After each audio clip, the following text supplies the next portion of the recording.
I'll be buried in my grave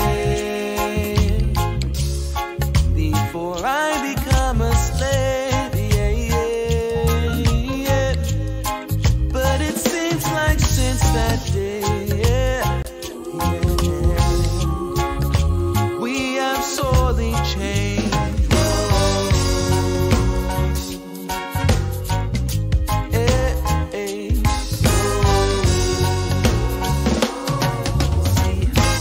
I'll be buried in my grave before I become a slave. Yeah, yeah. That is what I heard them say, yeah, way back in the day. I'll be buried in my grave, yeah, before I become a slave, yeah, yeah, yeah. But it seems like since that day, yeah, we have sorely changed. Whoa. Hey, hey. Whoa, oh, oh, oh, oh, oh, whoa, oh, oh, oh, oh, oh. And now, live from beautiful Myrtle Beach, South Carolina, you're watching My Fellow Americans with your host, Spike Cohen. Welcome to the show. Thank you. Yes. Yes, thank you so much. Welcome to the show. Yes, keep clapping. Thank you. I'm clapping for you. Thank you so much. This is going to be a great show. Thank you. Keep clapping. Thank you so much. Welcome to My Fellow Americans. I am literally Spike Cohen. Thank you so much for joining us tonight, Wednesday the 23rd, the year of our Lord 2019. This is a Muddied Waters Media production. Check us out on Facebook. Check us out on YouTube, on Instagram, on SoundCloud, on Twitter. Check us out on iTunes. We're on something called Stitcher. We're on Google Play, all of the different podcasting apps. Check us out on muddiedwatersoffreedom.com. If you look up for Muddied Waters anything online, you'll find us. Check us out. Thank you, as always, to Kroger for this delicious, you see that? Purified drinking water that I'm drinking on this and almost every episode of My Fellow Americans. Bulavanaka. The intro and outro music to this and every single episode of My Fellow Americans is by the talented Mr. Joe Davi. That's Jodavi. Check him out on Facebook, on SoundCloud. Go to his Bandcamp, buy all of his music. It's going to cost you like $8. You'll be so happy. Shout out to Tehran Turks' mom, as always. Guys, my guest tonight is the former chair of the Libertarian Party in Tennessee. He is affectionately referred to as Liberty Claus. You're going to find out soon enough if you don't know why. And he is one of the most likable guys you'll ever meet. I'm so excited to have him on my show. Ladies and gentlemen, please join me in welcoming to the show my good friend, Mr. Tom Arnold. Tom, thank you so much for joining us tonight. Oh, thank you, Spike. It's just a pleasure to be here. I'm really loving that you got me on your show tonight. Yeah, I'm real excited. You are someone that...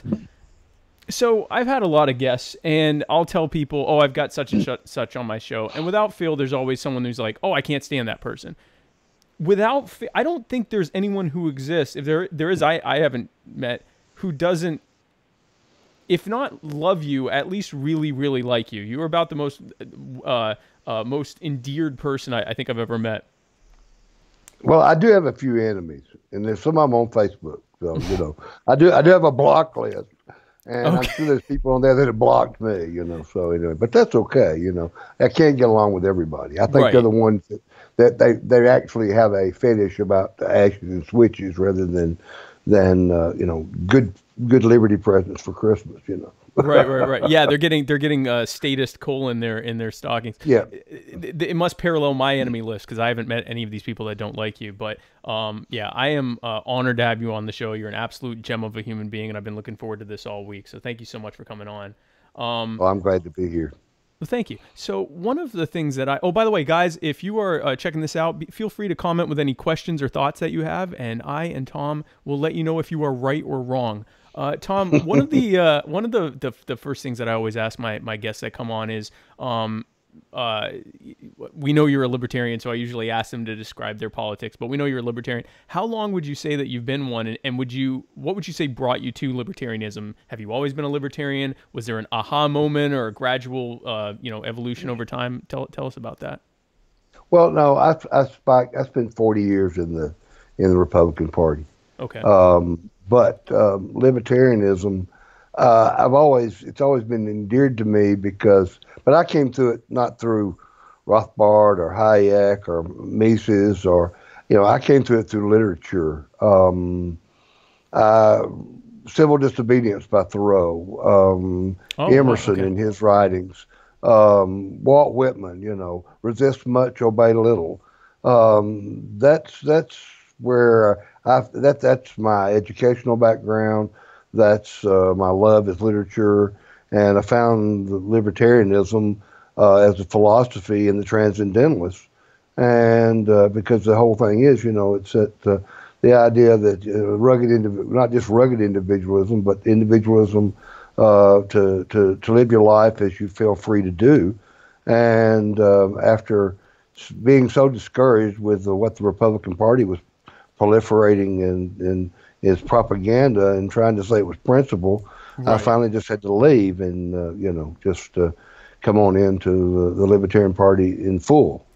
Right. Well, the Republican Party usually talks a great game. There are people like Trump that don't even try to anymore, that talk a great game about limiting government and individual liberties and freedoms. One of the most popular caucuses in the House of Representatives is the House Freedom Caucus. I mean, they talk about freedom and liberty, and yet what they're actually doing doesn't really line up with any of that. So you were in the GOP for, you said 40 years? Yeah, about 40 years. Yeah. So when did you get involved in the Libertarian Party? I actually got it about 2011. Okay. But I actually became a full-fledged member in I think 12 or 13. So but anyway, but yeah, I started out as a 7-year-old kid in Nashville in 1964, handing out pencils and buttons for Barry Goldwater. So I really thought he had these big geeky black glasses, and I had big geeky black glasses, and right. I thought he was really cool. So I asked a friend of mine. His dad happened to be working for the campaign, so they gave me buttons and pencils, and I went door to door and handed them out. That's so cool. Well, so I mean, that's probably about as libertarian as it got at the time. So even if it wasn't in the Libertarian Party, and the Libertarian Party didn't exist until 71. So that was as libertarian. You were at peak libertarianism at 7 years old then. Yeah, really. Yeah, I was. So, I mean, that's kind of, I don't know a lot about Tennessee. I've been in East Tennessee for my honeymoon, and then also I went to a camp there when I was a kid. But my understanding of Tennessee is that, it's where, correct me if I'm wrong, it's the land of Davy Crockett, right? Yeah, David Crockett. David Crockett. Yeah. They modernized him. Walt Disney gave him Davy, and some people called him that, but he always referred to himself as David. But okay. He's one of my. That's okay. Everybody makes that mistake. It's not your fault. Right. It's just that you've been commercialized. But Crockett is one of my heroes and always has been. He was an amazing man who, he said he didn't wear the cuff of Andrew Jackson. He didn't give a damn, And right. When he was in D.C., there was a pension deal. One of the Revolutionary War veterans' widow wanted to collect a pension, and Crockett stood up in Congress and said no. It wasn't their place to provide pensions to folks like that. And he was he always believed in smaller government and keeping it local and doing what was right for his constituents. And when he happened to cross Andrew Jackson, then Jackson made sure that he got beat in an election. Right. And I mean, one of the people that I would think of when you mentioned rugged individualism would be like a David Crockett or something like that. By the way, I'm saying David now. I'm saying David now. No, that's okay. But Sam Houston too. Sam Houston was a former governor in Tennessee, and he had a as they called it, a suppurating wound in his thigh that never would heal up. And the night of his wedding, his bride was so shocked by this wound that she refused to have any kind of relationship with him. Oh, wow. Physical relationship. Right. So he ended up annulling the marriage, and that's when he headed. Well, actually, he headed into the Cherokee territory for a little bit further, and then wound up in Texas. Because Houston spent a lot of his time growing up amongst the Cherokee, right. And of course he was a drunk, so which I can relate to that too. So that's a good thing. So. I wasn't going to say it, but okay, good. So, excuse me, I was a little caught off guard by that, but good. So it's okay. And so you have a road. Your business is you're in road construction, right? Like you do roads, yeah, and that's right. Bridges and stuff like that, or well, we do drainage systems, but my dad started out in 1953. He went to got out of high school and went to work for a construction company, and by 1967 he formed a partnership. We moved back to Carthage, Tennessee, which is his hometown and our hometown, and anyway, he bought a rock quarry and had a asphalt plant, a concrete plant, and that kind of stuff. And then in the 70s, he started. We began to specialize, and so we do drainage systems. We sub work. We occasionally get a prime work, but most of it's just subcontracted work. Our job is to keep the water that forms under the roadways from getting there, giving it an outlet to go out where they won't cause potholes. So it doesn't end up compromising the road itself. That's exactly right. Right. So for those watching, when someone asks you, without government, who would build the roads or who would take care of the roads, Tom Arnold will. Tom Arnold and his company will, and people like him. Exactly right. Yeah, people don't understand that private investiture in the roads was one of the first things that happened in this country.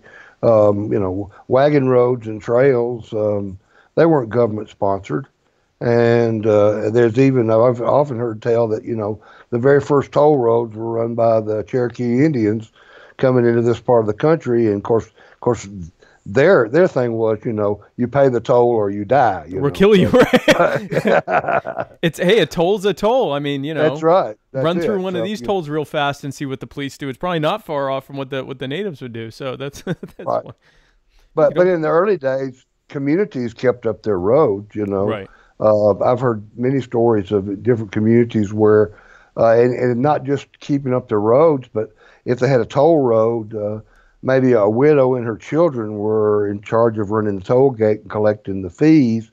That gave her a living. Right. So it wasn't just a matter of, it was a matter of taking care of the poor in your community by letting them work honest work, in order to make a living. So no, and I mean, it's recouping. You put in resources to make this road or this bridge or whatever else. It's your property. You get to reap the benefit of that. I certainly have no problem with that. So you got into the Libertarian Party, and this is something that and I know this answer, but do you consider yourself more of a minarchist or an anarchist, or more of a let's head that way and see what we are when we get there-ist, or how would you describe that?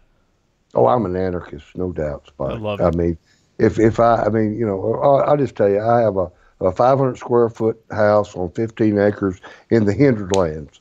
I have no television, no telephone, no Wi-Fi. The only internet service I get when I'm at home is what the 3G that comes in on my phone. Right. And that's it.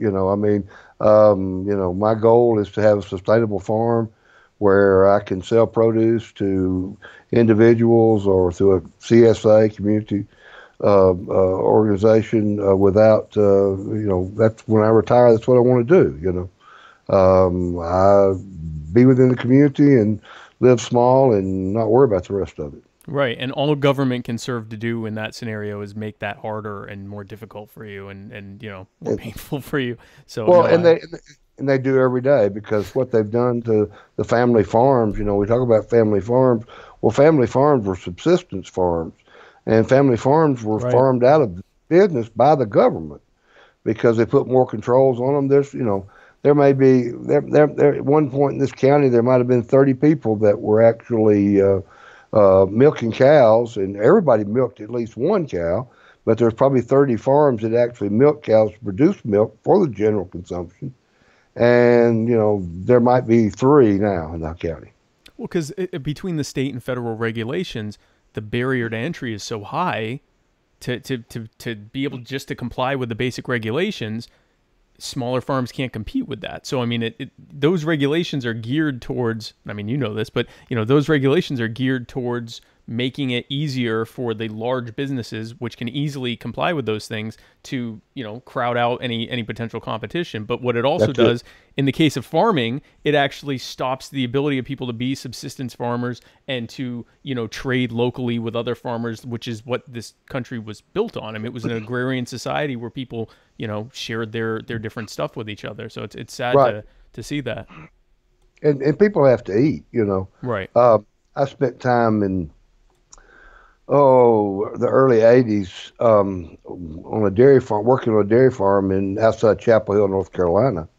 And the folks that I worked for, a few years down the road, they were part of a co-op that they provided transport. They did the bottling and everything for their milk. And a few years down the road, the co-op went bust and due to regulations. Well, right. That family decided they'd get in the milk business themselves, and now they have a very successful glass bottle milk business through a couple of milk grocery store chains in that area of North Carolina, and then they did so well with that they got into ice cream and yogurt. It's just they're one of a very small percentage of people who were able to. And this is a farm that it's several generations of dairy farmers. Yeah. And so, but it just takes a lot of hard work and effort in order to get there, and the government doesn't help. No, the government adds to that time and effort that you have to put into it. So I am, as you know, I'm an anarcho-capitalist. When it comes to to the party politics and electoral politics, I guess I'm kind of agnostic as to whether or not there's an electoral path or an electoral component to reducing or much less eliminating the state. There's and my guess, my audience ranges everything from people who absolutely think it does to people who absolutely think that it's a waste of time, to everything in between. I do think that voting is an act of proxy violence. But like with any violence, there is such a thing as defensive violence, and that you could argue that voting for a real libertarian, is an act of self-defense against voters who are voting to subjugate us. What would you say to people who aren't really sure if there's an electoral component? Or I guess best way to say this: you're an anarchist. What is your belief behind why there's an electoral component or an electoral path to us having at least more liberty than we have now? Well, it's like how else do we get our message out there? People, we can post on Facebook all day long, but unless we're actively running for office, doing things, even locally, sharing ideas. We had in Tennessee this year, we had a libertarian elected to a county mayor's seat, where of course it was a nonpartisan run, but he made no bones about being a libertarian. He ousted a 2-term, as a young man, he's in his late 30s. He ousted a 2-term Republican out of that seat. We had 4 county commission seats, all by libertarians, and we now have 1 city council seat by our current state chair, Cole Ebel. So all these people are promoting libertarian values and principles as they take on those responsibilities as elected officials. And if we don't continue with that, then, I'm just afraid that we're not going to, we're just doomed to, I don't know that we'll ever accomplish the goals we ever want to. And I have, my dear friend Kelly Voluntary. I'm sure you know Kelly. Oh yeah, yep. But Kelly and I, we disagree on this completely. But I love him, and I love that he's principled enough to follow the path he perceives is best for him. Right. And I don't disagree with that. I just think that there is more than one way to accomplish that our mission, because we've got to convince people that personal individual liberty is best, that capitalism or free markets are best, and that taking responsibility for your actions and not harming people is a better way. Right. And Self-ownership. Yeah. Yep. That's it. And non-aggression. So Non-aggression. yeah, I think at the very least, if nothing else, even if you don't get elected, you're kind of leveraging earned media exposure, by getting out there and running and putting your message out there. You're kind of you're leveraging other people's resources through media and whatever to get your message out as much as you can. I think if my health was better, I would probably run for something with the idea that I can almost guarantee I wouldn't win, but there would be more people who would know about libertarianism than before I had done that. So one thing that has challenged not just the Libertarian Party, but members of the other parties, the non, Republican and Democrat parties, has been difficult even just getting on the ballot. And tell me a little bit about that. How hard is it just to even get on the ballot in the first place? It can be really difficult because, you see, ballot access laws they're the last of the Jim Crow laws across the country, because you had mostly were put in place in the 60s by Democrats, or who in the South particularly, because they were the ones that controlled the legislatures. In Tennessee, exactly, because we had third parties who wanted to form based around civil rights and individual rights. Okay. I'm sorry. Go ahead. Yeah. So they in 1961, because there was a I can't think of his name right now. Daniel Lewis will be correcting me, but there was a gentleman who was interested in actually starting a third party. Anyway, the legislature made these changes because up till then it had as many as 96 parties in Tennessee. Wow. It was the 60s that even had a socialist elected to the legislature in the 20s. So that was interesting. Side note, but so they did that, and then they restricted it. In Tennessee, up until this last governor's race, as we were working in the party, you had to have almost 34,000 signatures, valid signatures, in order to get on the ballot, where Republicans and Democrats had to have 25. And now, after this governor's race, that number is up to over 55,000. So if you're a Republican or Democrat, you only need 25,000. But if 25 signatures. 25 signatures. You only need 25 signatures? Right. If you want to run as for a state rep's office, or you want to run for U.S. Senate, all you have to do is go get 25 signatures on a petition and file it, and there you are. But if it's as any other party, you need 55,000. Right. You need 2,000 times more. That's right. And what is their do they even bother having a rationalization for this? Like, what's when they say why that is? Well, basically because it would be if it's it'd be easy to do. That's what they say. It ought to be so easy to do, but it's not easy to do because if you're a third party, you don't have a lot of money. Right. And if you use paid petitioners, it's going to cost you about $2 a signature to go out and get those signatures. Right. We in the state of Tennessee, we had gotten up until April of this last year about 16,000 signatures. We had until August to get them turned in, and then they reinterpreted the regulation so that it effectively just shut us down for doing that, because they said we actively had to have some person who was filed by the April deadline in order to either to run as a libertarian and then have all the signatures turned in. So, so they it's easy to change the interpretation. Right. Yeah. So, you have to get it in writing, and most of the time they won't put it in writing. So they won't even tell you what the rules are.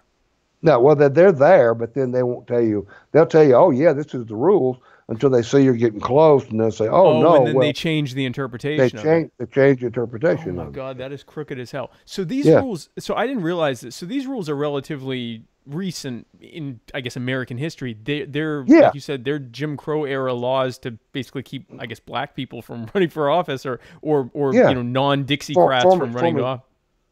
Right. Wow. And so and so they tell you, well, it should be easy for you to get 55,000 signatures, but for the people that are in place, that are these major incumbent parties that get matching funds and everything else, they only have to get 25. That's right. 25, not 25,000, because I thought it was 25. No, 25 signatures. That's like Tennessee. their campaign team. Like, that's nothing. Oh, I know. That's it. That's exactly right. So, what we did in Tennessee this year, we'd love to have 100 people running, but we had 15 folks from the Libertarian Party who ran as independents, because that made the ballot the longest ballot in the history of Tennessee, because we added that many more independent candidates to it. Right. And so that meant that I would love to have been able to add 100 candidates, independent candidates as libertarians, because that would have really messed with them. I'm sure. And I think they're beginning to see that that we're not going away, and if we can get the other third parties to do the same thing, we can hammer on them and make them spend money on on unnecessary ballot printing. And in one instance in Shelby County in Memphis, when you clicked, if you were an older person and you needed to use a magnification on the ballot machine, then it instead of being Republican, Democrat, and Independent, it went Republican, Independent, and put the Democrat at the end. So there were people who were just all bent out of shape because they had to go looking for their candidate right at the end of this big long governor's race. So they were up in arms and mad, and we had a U.S. congressman from that area who was mad, and so it was no problem when you had to look for the independent candidate, but now that it's one of the major party candidates, that's unacceptable.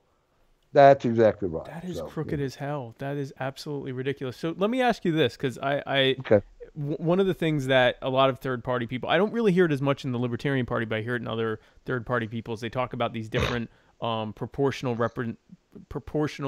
representation votes, where instead of having each, for example, in like the state legislature in Tennessee, instead of having each district have their own vote where it's first past the post, whoever gets the highest percentage of votes wins, instead having like a statewide vote, and where each party gets a percentage of whatever percentage they got, that's the percentage of the legislature, however many. Do you know what I mean? The proportional representation. I know what you're talking about. Yeah. What do you think about? You go ahead. Well, I don't know. We've got Memphis actually passed that legislation in Shelby County to run their races that way. And now it looks like the state legislature is going to squash that effort, because they even did they did it. They put it out there to the electorate, and the electorate passed it. Right. So it would have been a good thing, I think. I'm not sure. Maine has it, and they're already in lawsuits now about their past election, and so of course in Tennessee, we're not even there yet. Maybe in local elections, right? But then most local elections are nonpartisan. Though I know the but I know the GOP is working towards making them all partisan. But some counties already have partisan elections for local office for county positions and register of deeds and all that. So, but the majority of them don't. And so anyway, because primaries, you see, that's what's ridiculous in Tennessee, is the fact we have primaries. In 2016, Spike, we had 10 incumbents that ran in the primaries, and with no one running against them, and it costs the taxpayers $350,000 or $360,000 to pay for those 10 races. Where they weren't running against anyone. It was just like a coronation. It was just a coronation for a primary and to come into a general election, and primaries in August, general elections in November. But we spend millions of dollars in Tennessee for primaries that are open, which means all you have to do is you go to vote, and they say you want to vote this or you want to vote that. Yeah, it's the same here in South Carolina. Yeah, and you put your and to me, the Republicans, their executive committee passed a resolution to close the primaries in Tennessee, so they only registered Republicans to vote. Well, and that's good, I guess. But the other thing is, if you're going to do that, then let the parties pay for their own primaries. Yeah. Either that or do like libertarians want to do, because what we would do in Tennessee if we had ballot access would be we'd have conferences and caucuses, conventions to select our people at a local level, and statewide we'd have our convention. We'd have those people nominated by the convention, not by a primary process. Yeah, I've always, even back when I was minarchist or conservatarian or whatever you want to call it, was small government, not no government. I was always like, these are private organizations that are, trying to get their politicians in office. That's fine.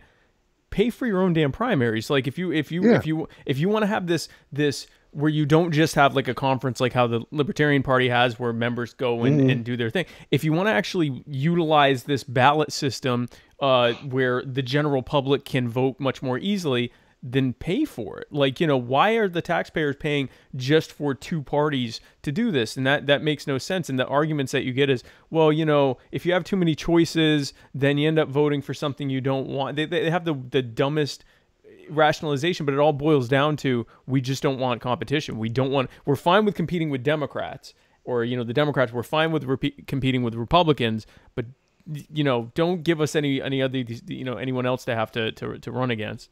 Right. Can you imagine a state legislature with 4 or 5 parties? In Tennessee, we have 99 members in our state house, okay. 99 House district. Okay. About 60% of them are Republicans and about 40% Democrat. Right. But if you took a Constitutional Party people, Libertarians, Green Party folks, you added them into the mix, and you even got 10 or 15, right?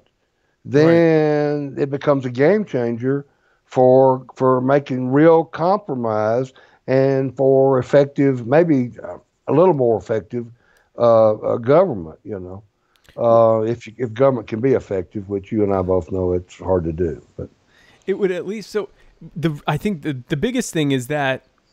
So people are given, Tom Woods calls it the 3x5 flashcard of allowable opinion.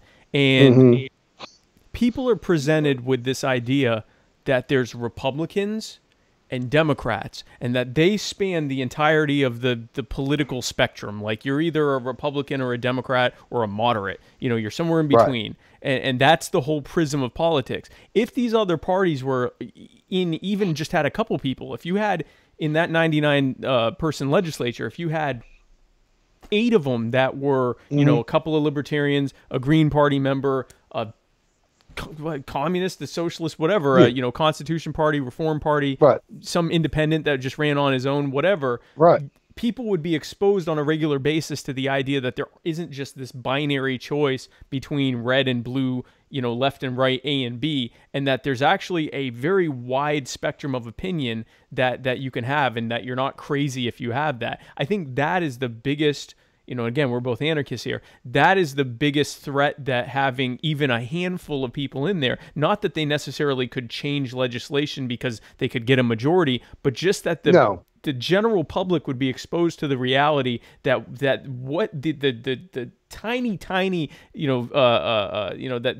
what they'd be exposed to is the fact that Democrats and Republicans are very, very close together, that they're to the point to where they overlap. There's very little daylight between the furthest left members of the Democrat Party and the furthest right members. There's very little daylight on the margins of what they want, and that there's actually this wide spectrum of beliefs, and that would challenge the entire premise of whether you're a Democrat or a Republican. And I think that's probably the biggest threat they have. Not even that they'd lose their majority, but just that they'd even have to answer the question.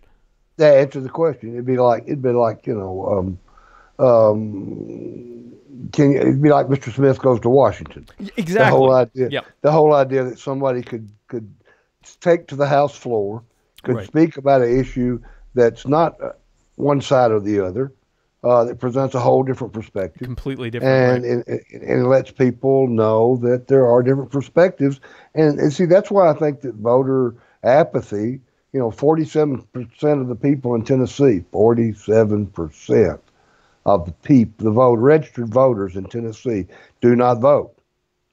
And so that means that 53% is split between the R's and the D's in the state. Right. And see, so there's a lot of voter apathy, and I think part of that is they don't feel like they have a representative voice in the legislature or local or anywhere else, And they're fine with that. The Republicans and Democrats are fine with only a sliver. And you said that's 47% of registered voters, not eligible voters. No, that's not that's registered voters. So that's a much higher number for eligible voters. Sure, yeah. So we're told it's the will of the people when the Republicans have a 60. So it's 60% of 53% of whatever fraction of eligible voter. By the time you drill it down, it's like 8 or 9% of eligible voter, 15% of eligible voters who are running everything entirely because of things like ballot access issues. And just, I used to, when I was very heavily in because I was a neocon who then became a constitutionalist, who then read the Constitution and became an anarchist. But when I was heavily in, when I was like, someone said, it was actually a anarchist who said, "Have you read the Constitution?" I'm like, "Yeah." And then I read it and I'm like, holy shit. And I was like, oh man, I don't think I like any of this. But anyway, so when I was more heavily involved in it, I would get so angry that there were, eligible voters who didn't vote. And it can, obviously, if you're heavily involved like you are in electoral politics, it can get frustrating. But you also understand that, like, they're not apathy. It's a combination of apathy and just this sort of being, it's like, when someone keeps abusing you, you eventually just shut down and you're like, well, there's nothing I can do about that. And you just kind of walk away as much as you can. And in this case, they can't fully walk away because they're still subject to the laws, but they walk away from participating and thinking that there's anything they can do. And if nothing else, having all these other options would at least give them a feeling like maybe they could, whether it actually results or not, they could actually have some kind of, voice in there, or someone who even begins to reflect what they think. Right, exactly. And that's as far as electoral politics go, I think that that's a worthy goal to have. But I just of course, like you said, we talking about the Constitution. I'll tell you, we started this past Monday having a Constitution class. It's based on what we're doing is we actually I've gone back and I'm using St. George Tucker, who using his book on the view of the Constitution as the basis of our study, and we're using the Constitution as originally written, because too many people think things like U.S. senators direct election. They have no idea that U.S. senators were not directly elected in the original document. No, And it wasn't until the 20th century. Yeah, The 20th 19th century. Amendment. Yeah. Yeah, and so so they don't see that, and so the whole thing is, that's my goal, is that people will understand it, not the intent, but the actual way that the Constitution was being utilized Right. in the beginnings, and then say, well, how far off we are from it, and how it's been bastardized to the point that it's not even recognizable as a full-fledged American document anymore. Right. And I tell people, I'm like, look, if you want to be a constitutionalist, be a constitutionalist.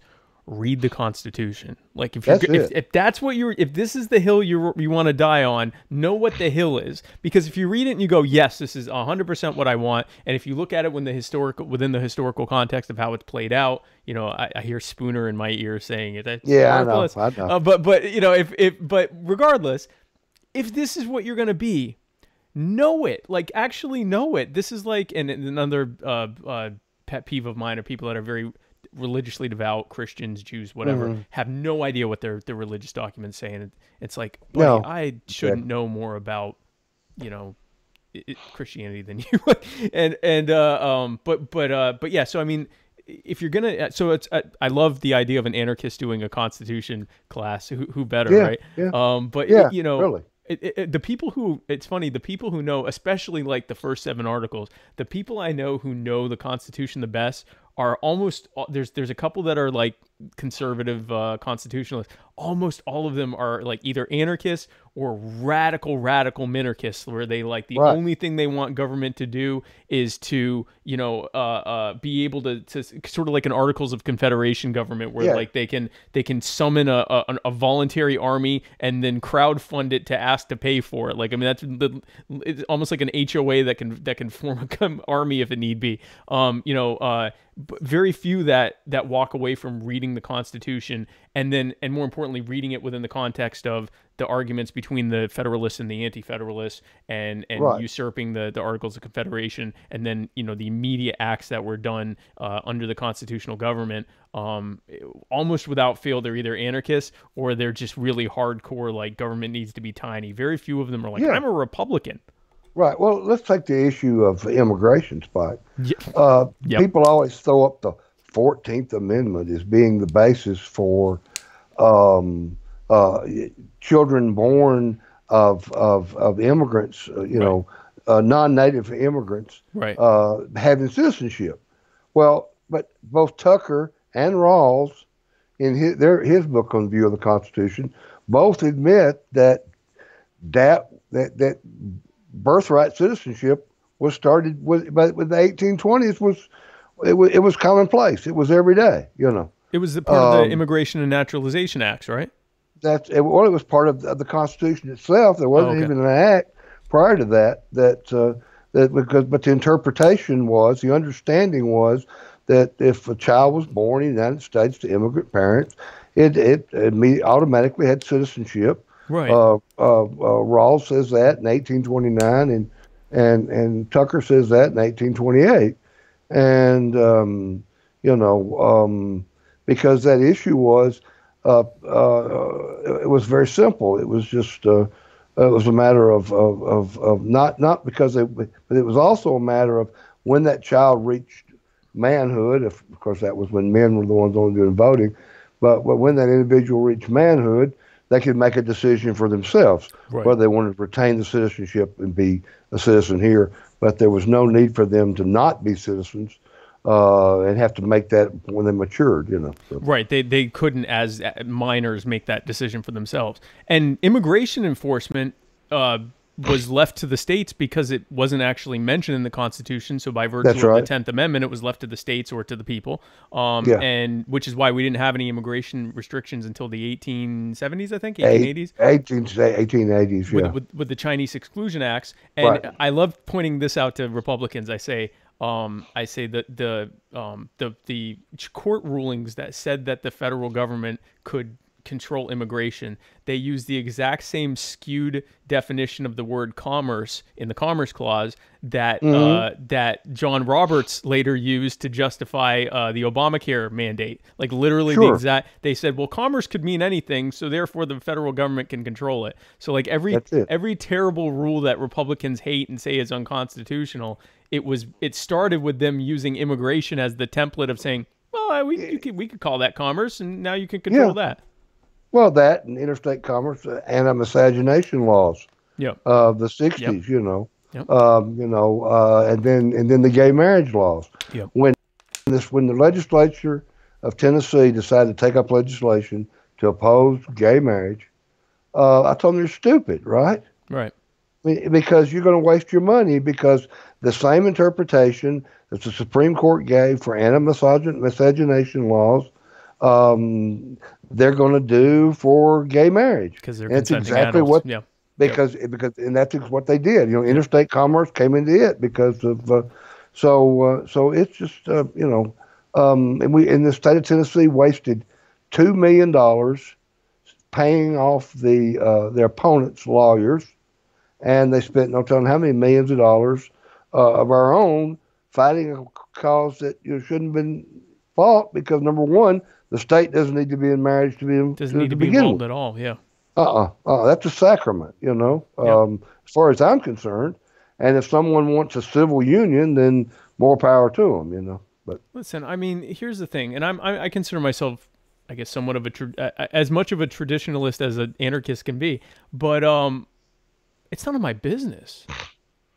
It's none of my business, and it's none of the government's business. I mean, you want to talk about miscegenation. The purpose of marriage licenses originally was to make sure that highborn people weren't marrying lowborn people, and that sometimes that was a racial thing, and sometimes it was a class thing. But it ultimately it was the government wanted to make sure that they were okay with this man and this woman marrying. Right. You know, and it later became sort of a automatically shall issue type of thing. But why? Like, why even have it then? Like, just if people are married, let them be married. If they want to engage in a contractual, what amounts to a contractual relationship, you know, if you and I decide to do some kind of contractual relationship together, in most cases, we're not going to have to get a license to have that contract. So why would that be the case with marriage? But right. And English common law covered it, you know. Yep. So, you know, 7 years, because I remember growing up as a child, I knew my parents had several friends who had common law marriages, you know. Right. Been married for 25, 30 years, but it was just common law. They never had a license from the state. And I have a pastor friend in over towards West Tennessee, and he's married a couple in the last 40 or 50 years of his ministry. He's married 40 or 50 couples without license, you know. And he if you ask him, you say, well, how many divorces out of that? He said about 5. And I said, well, what do you base your success on? He said, counseling. You know, he said, I spend a lot of time counseling young people before I marry them, you know. And so, you know, it's. The state does not, you know, if people are arguing, well, we need to license it because otherwise they'll get divorced. They're getting divorced, and the state has first of all, they have no business trying to keep them from getting divorced, and second of all, they're not even trying to keep them from getting divorced. So what an odd argument to even make to begin with. So I have another question related to party politics. As you know, there are many people who say there's this divergence between libertarians who are in party politics. Some say we need to have our own libertarian party, and even if it doesn't do as well as, for example, running as a Republican, we need to have our own party with our own principles, and where we say, you know, this is our party, and you know, we're not part of the Republicans, we're not part of the Democrats. We need to you know, make our own thing and you know, only be our own thing. And then there are others who say, well, no, it's we're spending a lot of resources that we don't need to spend. It would be better to get into like the Republican Liberty Caucus, or get into a major party, whether usually it's the Republicans, they say, but some say Democrats, where we get in. I know some of the libertarian socialists say that, you know, it's best to go into the Democrat Party, but that, you know, we go into these major parties and leverage the fact that they don't have ballot access problems, and they have access to bigger donors. Austin Peterson tried running for the primary in the Missouri Senate, and Rand Paul.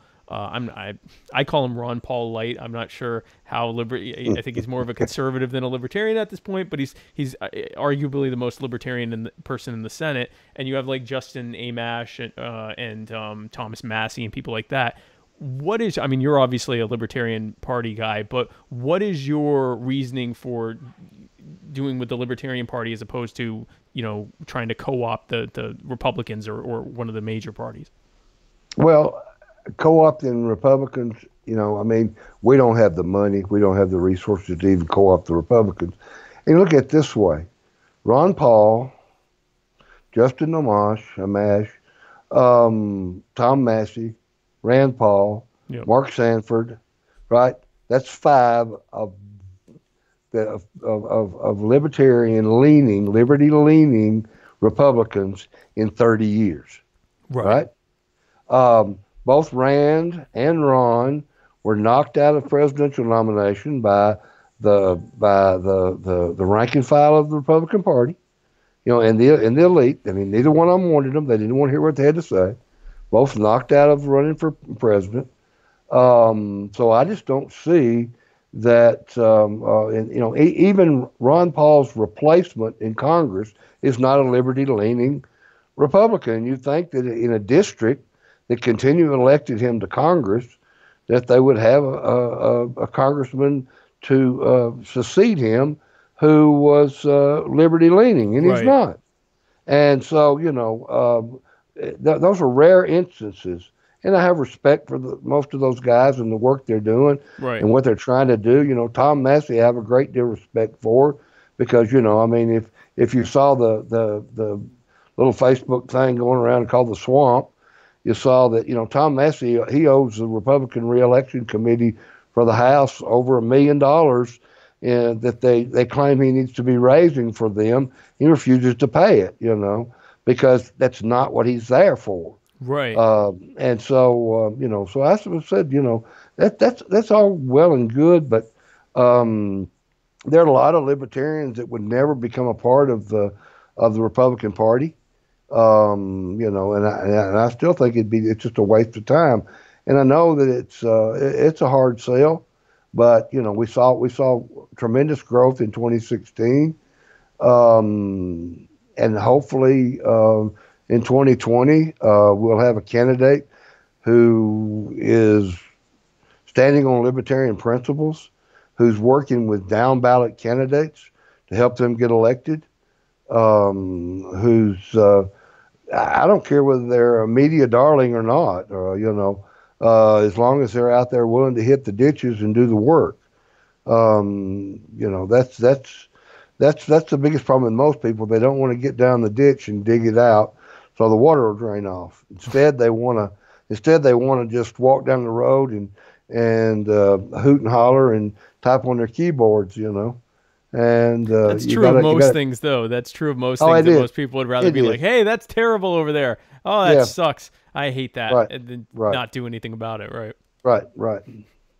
But that's just that's. I like those guys. I have a picture somewhere on my Facebook page of me sitting down having a little short conversation with Rand, and I'm showing him that the width between my hands is what the size of government needs to be. Right. Yeah. So with the Libertarian Party, and this is something I've kind of evolved on in, say, even the last few months. I'm a capitalist or free market, whatever. I know there's many different people have different definitions of capitalism. I'm a supporter of free market economics, total voluntary interaction, private ownership, self-ownership, and therefore property ownership that comes from you taking your body and mixing the land with your time and resources and making it your property and all that stuff. And I think you're kind of there. You did the same thing where you said capitalism or, free markets. And I'm kind of in that same place. As you know, within the Libertarian Party, most would be considered capitalist or, I guess right libertarians or, people that support, private property ownership and things like that. But there is a sizable number of those who have a completely different concept about what libertarianism means. in fact, libertarianism initially, at least in Europe, started as a socialist ideology. It hasn't been in America. It's always kind of been a private property-based ideology. But what is I know last year they tried passing a resolution that said socialism was incompatible with the party and it failed. What is your thought about having socialists or mutualists or whatever, syndicalists or whatever they call themselves, I guess left libertarians in the party? And A, do you think that they belong? B, if they do belong, how do you bridge those gaps with people that, for example, think that my owning more than one house is every bit as tyrannical as a government existing? Right. Well, number one, Spike, if they're a member of the Libertarian Party, then they have to agree to the SOP, which talks about private property, right? Okay. I mean, that's just, it's the SOP and the NAP. Those are the statement of principles and the NAP. Those are the two things. Okay. And the other thing is,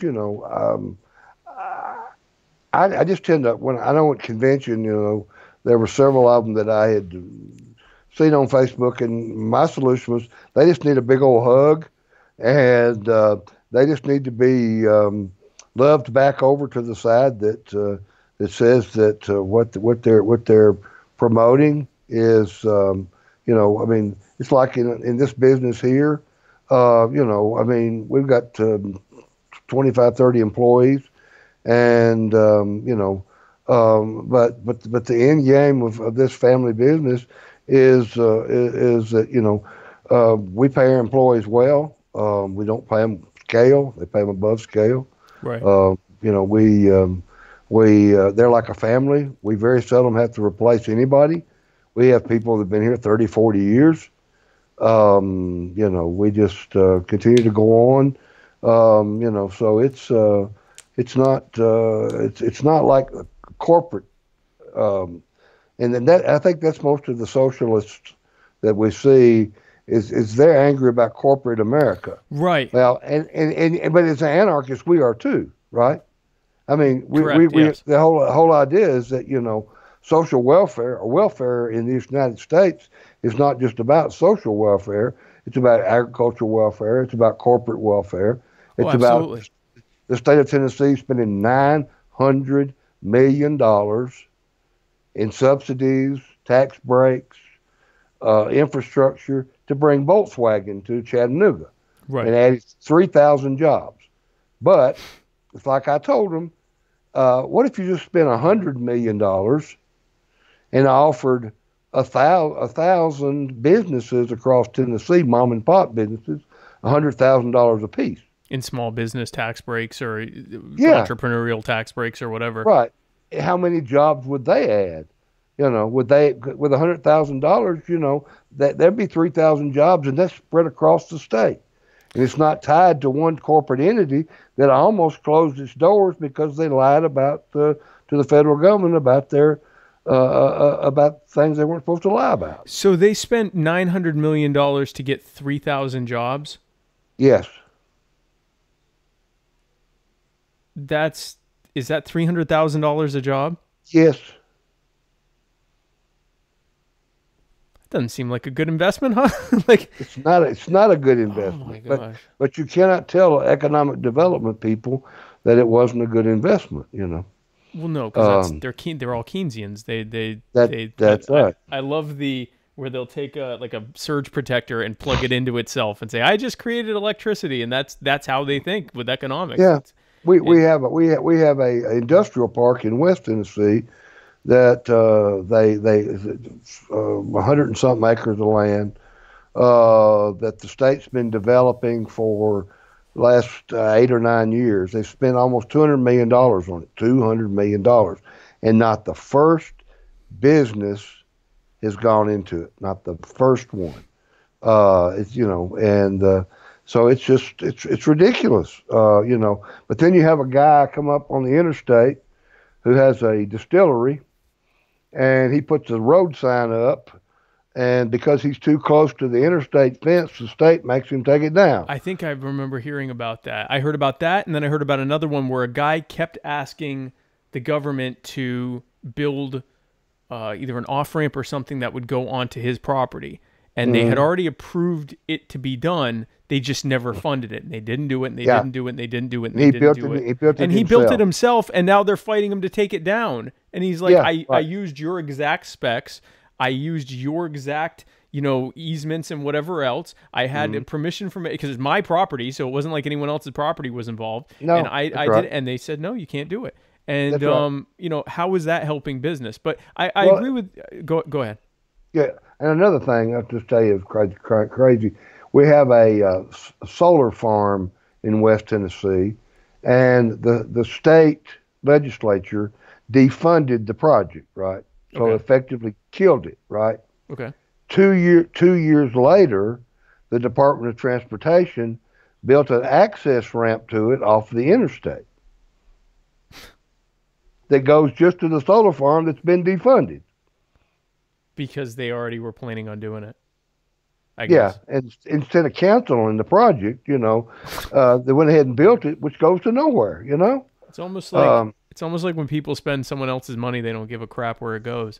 That's exactly right. So you think about the 800,000 people that my heart goes out to those people that aren't getting paychecks, right? Yeah. But they're not getting paychecks. But the thing about it is, how many of those people are making decisions every day that they're spending money, our dollars, our tax dollars, and don't care for the way they're spending them. They don't care that people are laid off. Here's my thing with federal workers, and I even have friends that are federal workers, or they have family that are. So I have to be as empathetic as I can when I do my messaging. But at the end of the day, first of all, if I'm working for an employer who hasn't paid me in over a month because of a budgeting disagreement in the executive office, that in the board, that doesn't appear to be changing anytime soon, and they're also telling me you absolutely have to show up for work even though we're not paying you, I'd find more stable employment. I mean, I would find a job that treated me better. The flip side of this is I keep being told about the government workers, and that they're not getting their money, which they are eventually going to get money at some point, unless my dream happens and this shutdown goes on ad infinitum, which I doubt will ever happen. But at some point it's going to reopen, and they're going to get all their back pay. Meanwhile, people get laid off all the time. People have, where they're laid off, or they're downsized, or they're, what's it called, where they made redundant. They get fired, and the plant closes down or whatever. They have a business and it goes, south, whatever. And they have problems, and because they're just some, schmuck dealing with it themselves, no one really cares, but it's a government worker, and so we're all supposed to be like, oh, the government worker. Anyway, I'm gonna be careful with how I say it, but it's like, look, if you don't like your job, if you don't like that you're not getting paid for a job that you have to do, even though you are eventually going to get paid, there are other jobs available. You can find another job. I believe in you. Sure you can. Yeah, and see, it's just like, it would be ridiculous here if we said to our employees, guys, you guys got to come to work, and we're not going to pay you for the next 30 days. Right. Would they come to work? No, they'd probably sue you. Yeah, exactly. And that's, but here's the thing. So they complain, and I'll say, well, why don't you quit? Well, it's a very stable job. Okay, so then don't complain to me. If you know that it's stable, you're going to get paid at some point, then why are you complaining? And if you don't believe it's stable anymore, then find a job that is stable. But anyway, I agree with what you said about, loving on people even when you disagree with them. I mean, if I didn't love people who disagreed with me, I'd have you'd be one of my handful of friends. I mean, I have different politics from my wife. You have to be empathetic when you have, especially when you have a fringe ideology like we do. You kind of have to, accept that not everyone thinks the way you do. And I guess you got to apply that with the libertarian socialists. I do agree when I'll talk to them and I'll start talking to them about private ownership. They go to Jeff Bezos with Amazon, or they go to multi-billionaire, and I'll say, hey, buddy, in a true libertarian, anarcho-capitalist, anarchist, voluntarist, whatever you want to call it, society, it's going to be very hard for someone like that to exist, because the only way they're going to exist sustainably is to be providing so much value that everyone is thrilled that they're that rich. They're not going to be able to use some monopolistic force to entrench themselves as like the Walmarts do, and like the major farms do, or any of these major corporations. They're not going to be able to shut out competition. And so there's going to always, the bigger they are, the bigger of a target they're going to be. So the only way that a Bill Gates or a Jeff Bezos or a Warren Buffett or someone like that could exist is if they're perpetually providing so much value that we're all just, willingly continuing to give them, in which case no one would be complaining. But I think it gets lost, and this happens with both sides. We're both arguing for almosts of our system. So they're arguing for almost socialism, like, in South America or Scandinavia or whatever. We're arguing for almost capitalism. And what ends up happening is we're using statist goalposts or points of reference to argue with each other, instead of saying, hey, look, we both want a free society. Let's get there and figure out what it's going to look like once we get there. Well, it's like I tell them, if you're not happy, I mean, I can point out to people in Tennessee, it's a multi-state operation, a concrete company, Irving Materials. Right. It is employee owned, right? Mm-hmm. I mean, there you go. But they do have a CEO, and they do have a chief financial officer, and blah blah blah, all the way down the line. But they are employee owned, and they're a multi-state concrete mixer. Bringing concrete company, cement and concrete company, and there's the perfect example of what these people are complaining about, right? And I wonder how much of that structure, that corporate structure, exists entirely to comply with tax rules. Like, exactly, it does. I mean, maybe it doesn't, but I would imagine at least having a CFO is entirely based on IRS regulations requiring that, I would think. Sure, and you've got investments and things you want to make for the company to grow. Right. And if you're in one state and you see, well, there's a necessity, we can move this other state. Now, who can we go down there and partner with and bring people into and to partner with and make them a part of our family of employees that own this company. And so, but they don't want to do that, right? They just want a corporation to say, oh, you just hand us the reins and let us do it, right? Right. And the employees will do that. And that doesn't work. I tell somebody, it's a real, very small example. In East Tennessee, in Rugby, Tennessee, there's a little community that's one of those utopian societies that was founded in the late 1800s by a man by the name of Thomas Hughes, who wrote the book from England, who wrote the book Tom Brown's School Day. Okay. Well, he came over to the Cumberland Plateau, and he fell in love with the land, and he decided that there was the situation was you had these young men in England, the sons of the landed gentry, second sons, who weren't going to inherit the title or weren't going to inherit property. Mm-hmm. And so they mostly whiled away their life idle. And so he came and built an entire English village, Victorian village on the plateau in eastern Tennessee, down to an Anglican church. And they started a business, right? And tomato canning business, which was cooperatively run. The only problem was these second sons of the landed gentry were too busy playing tennis on the clay tennis court that they built, and going fishing and being loafing, because that's all they ever knew. It's being the idle rich, right. But they didn't have any money, but so it failed miserably. But in any utopian society like that, that's based on a cooperative area, unless you're Mennonites or Hutterites or Amish, right? Very few of those organizations that they've ever been able to exist, because the thing was, people couldn't decide on, well, I'm a part of it, but I'm not contributing to it, right? So you Right. just It's give me my share. The free rider problem, right? That's But right. in Right. those working, and my understanding is with most like Mennonite and Amish communities and things like that, it's pretty close to being a commune. I mean, there is private ownership, but there's a collective goal happening there. Right, But there sure. is such a focus on you don't work, you don't eat. Like, you know, Right. you it's one thing if you're sick or something like that, but you can't just, like you said, play tennis on the clay tennis. Yeah. They sound like they're the Right. original millennials back then, right? They're just Yeah, like, yeah, yeah, I don't have really, any yeah. money, but I'm still gonna lay around.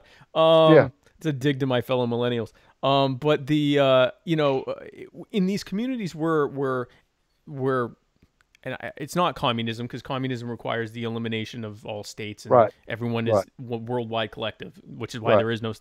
They say there is no real communism has never been tried. That's correct, and it never will. That is correct. No, It's that's correct, and it never will. But these smaller communes, they work because first of all they're small. Second of all, they do allow some level of private ownership, and third of all, they have a massive focus on you have to work. You can't just sit there. You That's have it. to work. And we wouldn't want to live in that commune made national because No. it's a slave driving society. It is a you work and work and work and work and work and work because we have a collective goal. And the people that say they want communism or even just, you know, a shared economy or whatever they call it, the minute the voluntary part of it is gone and you're forced to be working because we have this goal, it's only a few shades off from fascism.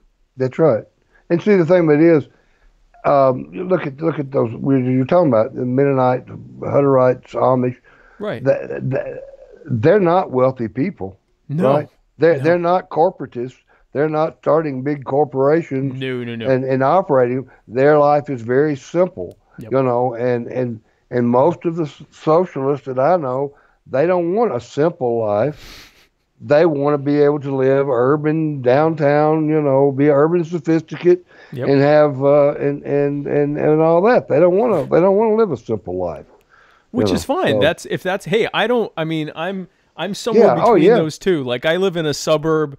I'm married to an urban sophisticate, but I myself am not. I'm someone, I don't have the country accent because my parents are from up north, but I'm somewhat of a country boy. But here I am with my equipment I bought on Amazon. For my podcast. So I'm somewhere in between. But that's fine that they want that. But so they start talking about factories, and I'm like, have you ever been in a factory? Like, you know, where is this coming from? They'll start talking about industrialization and factories as examples, and I'm like, look, I get that you've read Das Kapital. Have you ever been inside of a factory? Like, have you ever worked like hard physically? Now, I haven't. I mean, have you worked in, you know, an industrial plant?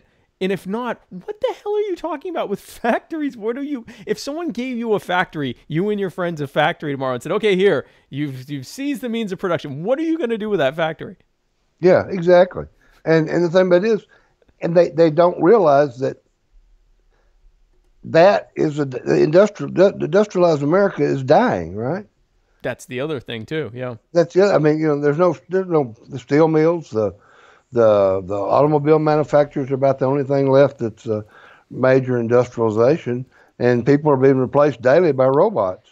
So you know, robots and people who are like thrilled to be working in a factory because it's such a step up. You know, they're so far down on the economic ladder that working in what we would consider, you know, sweatshop conditions, they're thrilled at it because they're inside and they're not, you know, subsistence farming in rocky land where they die of starvation routinely, or they're not having to pick through Western landfills that are dumping there. They're not having to, you know, prostitute their kids and like all these terrible things that they do just to survive. They're able to work a set number of days a week, really, really hard, grueling work, but they work and they get paid and they can go home and then they can go back to work and get paid and they can maybe even work their way up in the factory and with the idea that their kids move. So, I mean, they're thrilled about it. Whereas here we're like, well, it's not, you know, I'm not getting paid enough and, you know, I don't have, you know, time to think about my feelings and like, you know, I mean, we're not built for that anymore. So, no. Yeah. See, you know, guys in my generation, you know, in a rural county, you know, we didn't have any industrial there was no industrial park here in the county growing up. Right. And I'd say that, the majority of my classmates, unless they were becoming school teachers or their families owned a store or, they were doing something like that, they had to leave the county. And some of them stayed living here, but they would drive 60 miles to Nashville every day to work. Right. In a factory. And so when we finally got some factories here, that they continued to work in factories, and it was, but it was already dying out by the time we started becoming industrialized in this county, and that's another problem. If you look at the EDCs, the economic development people, particularly in states like ours, they're not looking to develop. Think outside the box, they're looking to, if you take a county like Smith County here, if we had the kind of high-speed broadband, right, where people could live in a rural community on acres of land, right, and conduct their business from home, that's right. I mean, we would this county would economically be far ahead of itself, and. But that doesn't happen, and that's actually what. So before I sold my business because of health stuff, I had a website design company. I'm not in a rural area. I wouldn't say. I mean, I'm in Myrtle Beach, so it's like kind of a resort town that looks bigger than it really is. But because I had high-speed internet, access to high-speed internet, not gigabit internet or anything like that, but decent high-speed internet, I was able to conduct my business from my house. And I can count on one hand the number of clients I actually physically met that didn't live in the immediate area, and I had clients all over the Western Hemisphere. And it's just by having an internet connection. So, like you said, just having a broadband internet in this information age, you don't need to build a massive multi-$100 million factory. You just need the infrastructure for people to be able to go online and they can do anything anywhere. Right. See, and that's simple.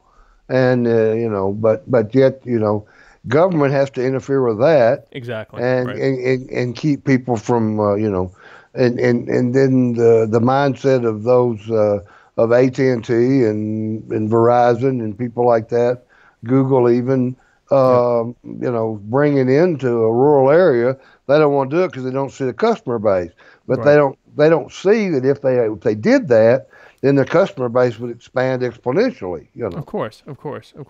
So I've gotten some comments asking us to talk about. This is what I keep hearing. Ask about Sarwark. So I know you're friends with Nick Sarwark, so we're not gonna do gotcha questions or whatever. But as I'm sure you know, there have been some recent things where I guess the chairman of the party, Nick Sarwark. Am I saying that correct? Sarwark? Nick Sarwark, yeah. Sarwark, yeah. Has and he has every right to do this, but given his opinion on things, and I guess there's been a lot of backlash on that. I guess speaking more broadly, do you think that there have been some, and not just with Sarwark, but in general, some issues with individual personalities in positions of leadership with the party that have made it more difficult for the party? Or do you think that's just how any kind of large organization is? Well, I think it's more difficult because libertarians don't necessarily, we're not marching to the same beat of the drum, right? Republicans and Democrats, they elect a party chairman or however they do it. And, they're all going along to the beat of the same drum, right? Libertarians are not that way. And at all. And, and that's a good thing about it, right? I tell people, when I was a Republican, my beard was really trimmed, and now I'm a libertarian. Look at me, right? And so, but we don't have, and I love Nick Sarwark. He's a good friend. Right. We've had our differences. Several years ago we had some differences because I really didn't see the direction the party was going that I thought was where he was headed with it. But then in the last 2 years, I've seen the party support, reach out and recruit 800 candidates to run locally for office, to see a whole bunch of them across the country getting elected, to see Nick being supportive of those roles, of him being supportive of ballot access. Ideologically, he can have his differences, just like you and I can. But as being a chairman who is being an effective chairman, we're a bottom-up organization. Right. We're not a top-down. And if it ever comes to being a top-down, then, I might be tempted to violate the NAP because, authoritarian figures are just not, I've seen people who, within the party, who want an authoritarian party. And, I don't believe in purging anybody. I believe in loving people. And I believe that sometimes you can with kindness and education and caring, bring them around or either show them the error of their ways and they leave. We've seen it. We've seen an exodus of people leaving the party. I think that will, it'll happen, if you can't believe in the true principles and uphold those principles, and you think that you have to have an authority figure as the national chair, then I'm sorry, because I just don't, and I think too many people are able to twist the words. Facebook makes it so easy. Look at this recent thing with the kids at the Lincoln Memorial. The MAGA hat kid, yeah. Yeah. See, I stayed out. I mean, I saw that and I thought, there's got to be something more to this, you know. Right. And then look at it now, and and look at the whole thing is just exploded, and yet people keep bringing it up and discussing it. Let it go, folks. And that's the thing. So I have, so Matt and I have our show on Tuesdays, which is essentially a topical show where we just talk about the week's events, and then we'll delve into how, as libertarians, we think about those types of things. So obviously last night, we talked for like a half hour about the MAGA hat kid and the whole thing with that, with Nick Sandman, I think his name is.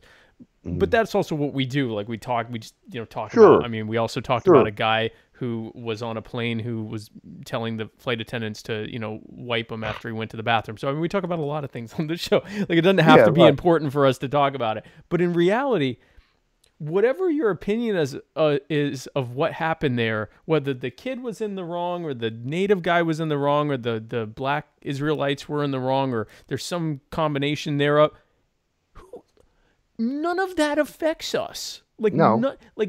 That kid is not going to hurt you, and neither is that native guy, and neither are the Hebrew Israelites, neither are the other students, and whether they are, like, it's one thing to have an opinion about something, but I would love for people to have the same energy about the fact that $22 trillion and rising is being written off in their names for them to pay in perpetuity. Exactly. Not to mention all the unfunded liabilities like Social Security and Medicare and increasingly Medicaid and SNAP and everything else.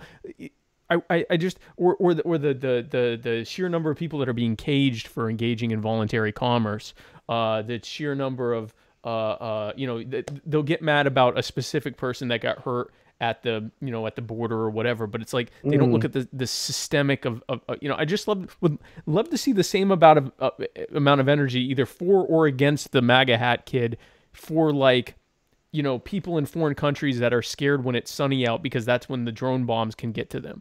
And so they pray for rain because they're traumatized by seeing the sun because it means they can die today. Like, I would love for people to have that level of energy, for those types of things. And like you said, it doesn't really even matter, but people, get caught up in specific things. And I agree with you with the party that, it doesn't really make sense for it to be a top-down authoritarian structure because that's sort of counterintuitive. You're trying to tell people you don't need that kind of thing to live, but then you're saying, well, we need it for our party. Well, why? If it's sort of so, I'm sure you've heard of prefiguration, which is the idea of creating answers outside of government to show people that anarchy can work. even if the government's fighting us to try to keep it from working, Sure. we can still make it work. That's sort of like the opposite of prefiguration, where we're saying, well, you know, we don't need a government, but we're going to make our party like a tiny government where, you know, this one guy can tell everyone what to do.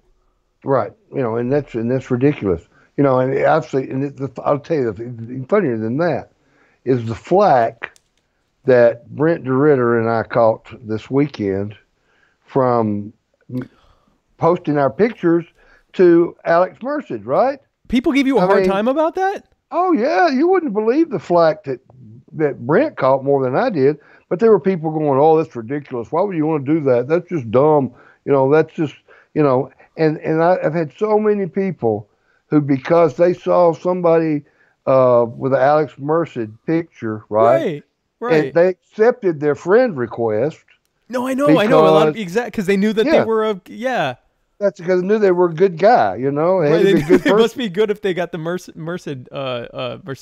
picture. Yeah, Merced. Yeah, I know. So you know, I mean, you know, I love Alex Merced. He's, you know, he to seems me like a is really he seems. I'd love to have him on my show. He seems like a really, really nice guy. He is a great young man. He is, you know, very intelligent. You know, he's a peacemaker, natural peacemaker. Yeah. And see, we need more of that in this world, you know.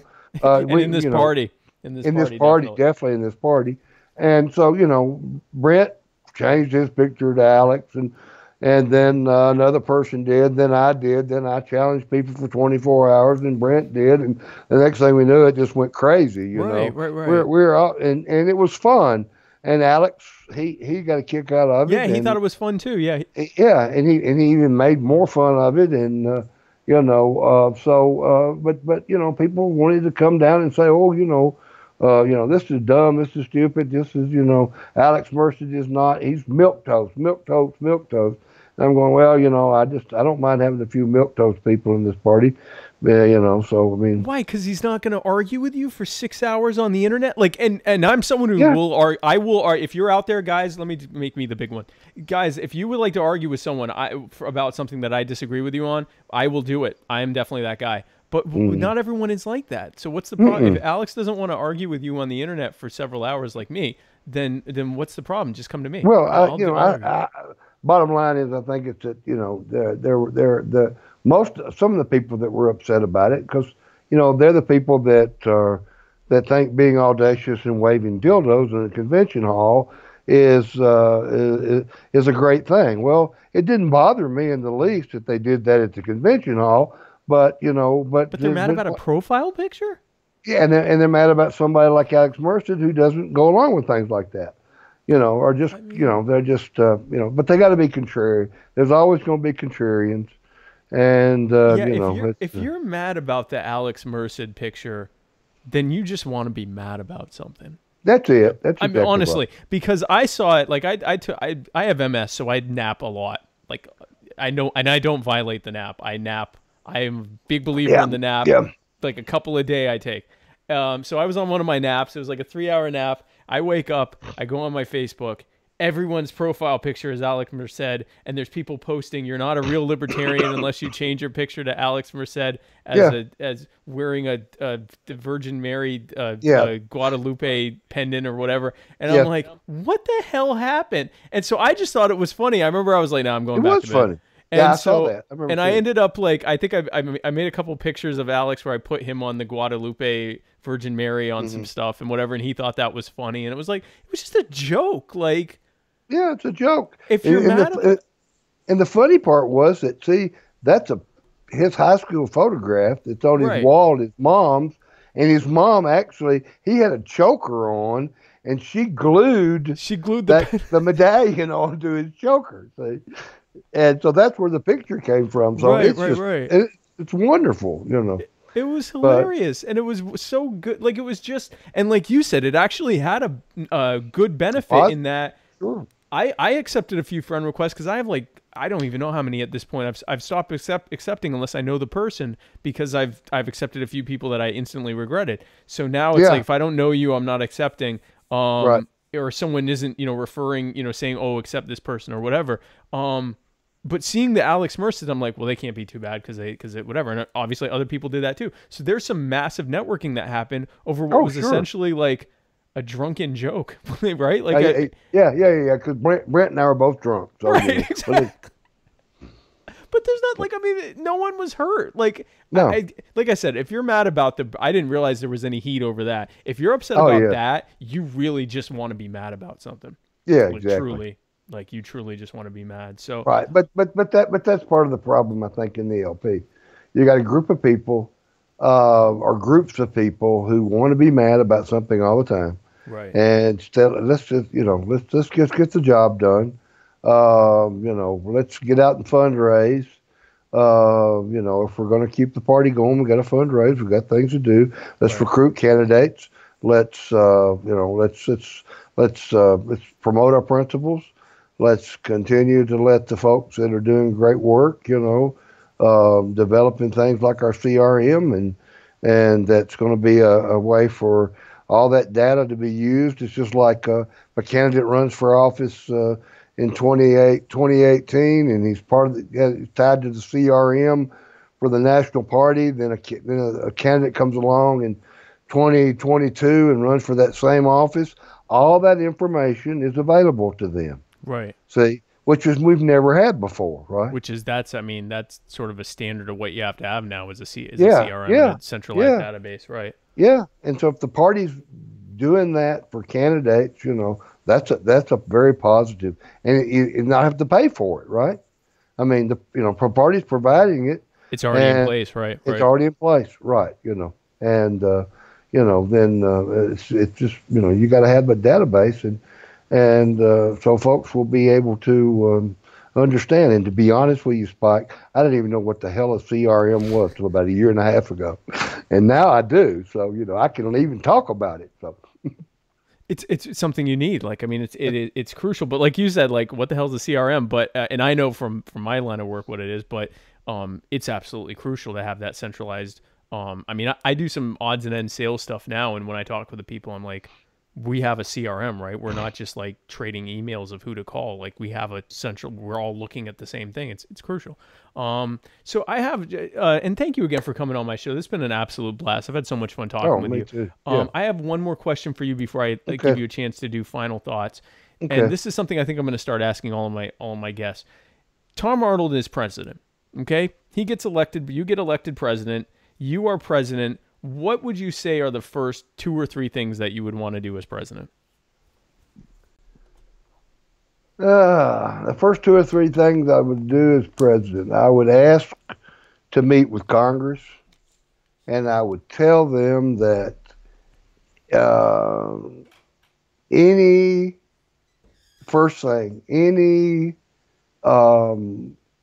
unconstitutional or part of the government was going away, phasing it out, ending it all, winding it down. If it wasn't constitutional, we'd be getting rid of it. And I would ask Congress to sit down and start repealing legislation. And let's cut government down to the bare bones it was intended to be. And that's what I do. People say, well, I'd walk in there and with a stroke of the pen, I'd do an executive order to end all the government. Well, that's not going to happen. Yeah, you can't actually do that, right? But I would actually start, working with Congress to say, and if they start giving me flack, then I'm the POTUS, and then I'll go out and I'll start recruiting candidates to run against them till we get a group of candidates in there, legislators in there who can actually do the work, right? Right, right. Because in the meantime, you can veto anything they try to hand you. That's exactly right. Let's cut the spending. Let's get $22 trillion out of debt. Let's end all that crap. Let's actually have a budget. We haven't had a real budget since Newt Gingrich and Bill Clinton. Yeah. It's all been continuing resolutions, right? That's right. So there's been no budget.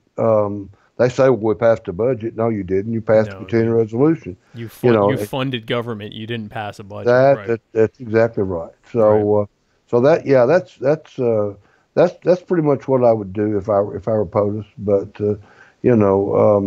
probably work on taking national park lands and either privatize, turn them over to private organizations to run, because that's one of my pet peeves. I just don't believe that the federal government should own all this land that they own.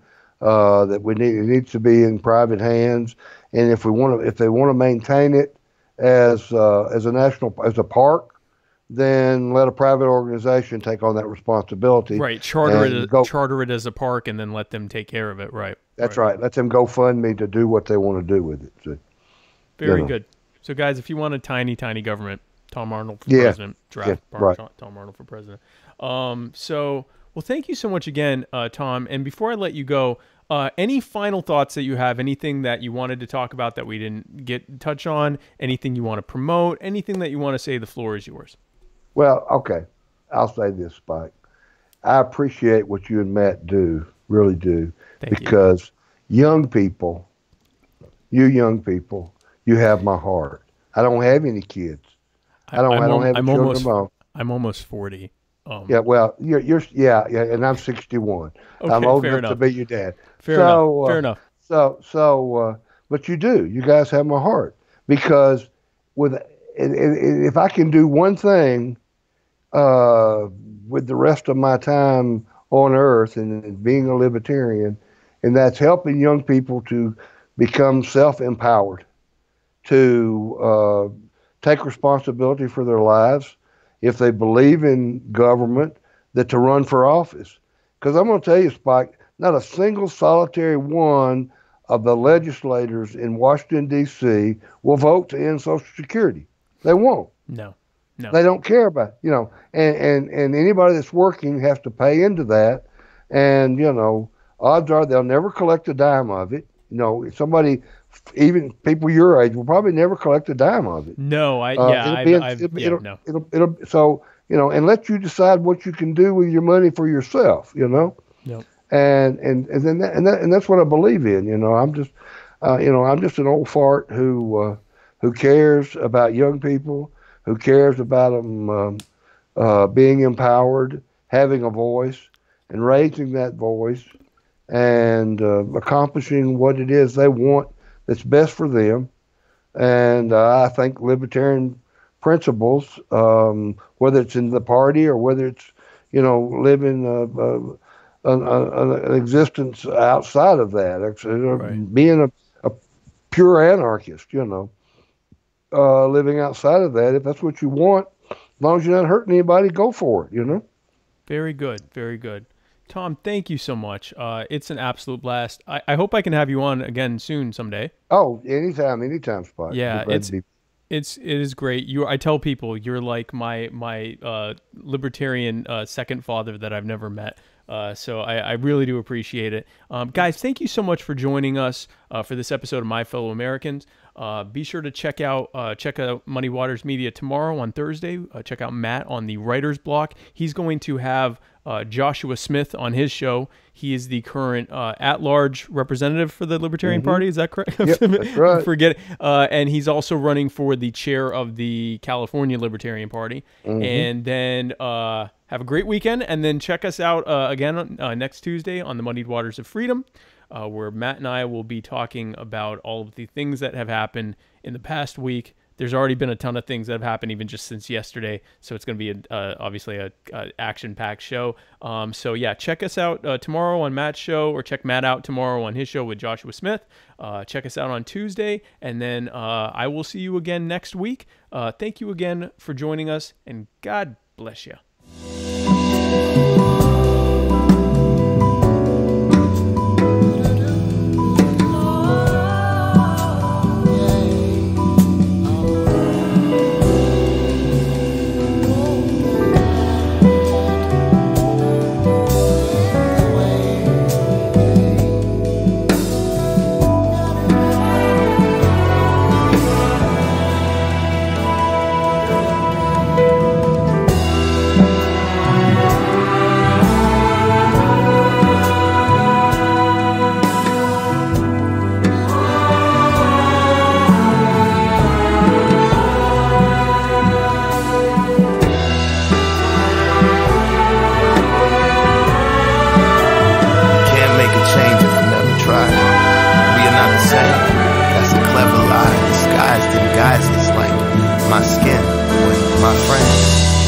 reality, you are my kin, though I view the world through another's iris.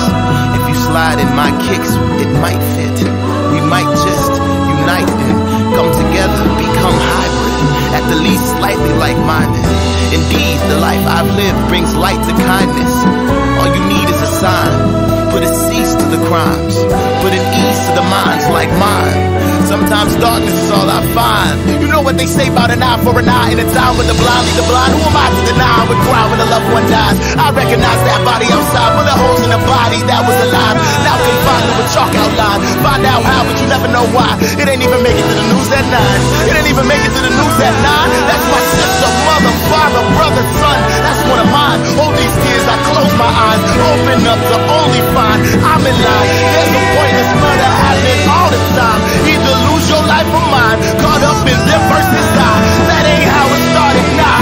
How were we supposed to survive? There's a war going on outside. Who would want to raise a child whom the tomb is flashing by? Now you have to say goodbye when you watch them on the news at 5. Don't tell me how, tell me why.